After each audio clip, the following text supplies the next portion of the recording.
یہ بات تو آپ نے سنی ہوگی، شادی سے پہلے تو لڑکے کا اچھا خاصا کام تھا، بڑی جاب تھی، اچھی سیلری تھی، شادی ہوتے ہی پتہ نہیں کیا ہوا، لڑکا جاب سے فارغ ہو گیا، لڑکے کا اچھا کاروبار تھا، سب ٹھپ ہو گیا، کہیں یہ لڑکی تو منحوس نہیں؟ سنا ہے نا، اس طرح کی باتیں کی جاتی ہیں، لیکن غور نہیں کیا جاتا کہ شادی کے بعد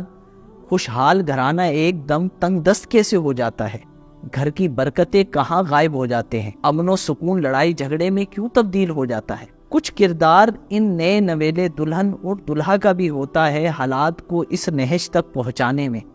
کیونکہ حدیث مبارکہ میں آیا ہے کہ فرشتے اس گھر میں داخل نہیں ہوتے جس گھر کے اندر ناپاک شخص موجود ہو۔ ہمارے یہاں یہ ایک عام روٹین ہے، چاہے وہ شادی کے فوراً بعد معاملہ ہو یا زندگی بھر کا ساتھ ہو، میاں بیوی کا جو تعلق ہے اس کے قائم ہونے کے بعد ایک وقت گزر جاتا ہے، میاں بیوی پاکی حاصل نہیں کرتے، جس کی وجہ سے گھر سے رحمت کے فرشتے دور رہتے ہیں۔ جب رحمت کے فرشتے گھر میں داخل نہیں ہوں گے تو خیر و برکت دور ہو جائے گی، اور جب فرشتے جس گھر میں داخل نہیں ہوتے نا تو شیطان اس گھر میں داخل ہو جاتا ہے۔ تو جب بھی ناپاکی کی حالت ہو، جتنا جلدی ہو سکے غسل کر لیجیے، اتنا جلدی تو غسل کرنا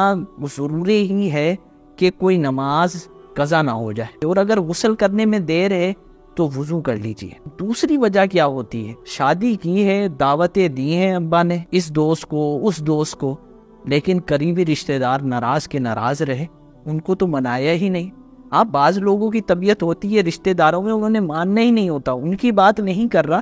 لیکن ان کو بھی دعوت تو دینی ہے، ان سے قطع تعلق ہی تو نہیں کرنی۔ حضور فرماتے ہیں اس شخص کے پاس بھی رحمت کے فرشتے نہیں آتے جو قطع تعلق ہی کرتا ہے۔ اب جہاں قطع تعلق ہی ہوگی، رحمت کے فرشتے نہیں ہوں گے، شیاطین ادھر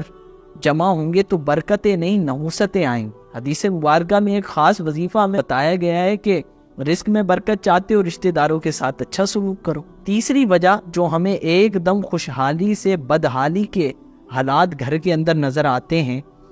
عموماً شادی کے بعد، اور اور تمام گھروں کی حال ہے، وہ اس چیز کے اندر ملوث ہیں، گھروں کے اندر تصویریں لگانا۔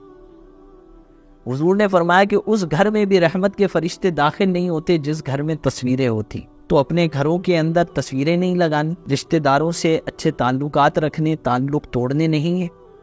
اور اگر ناپاکی جسم پر طاری ہو گئی ہے تو فوراً غسل کر لینا ہے،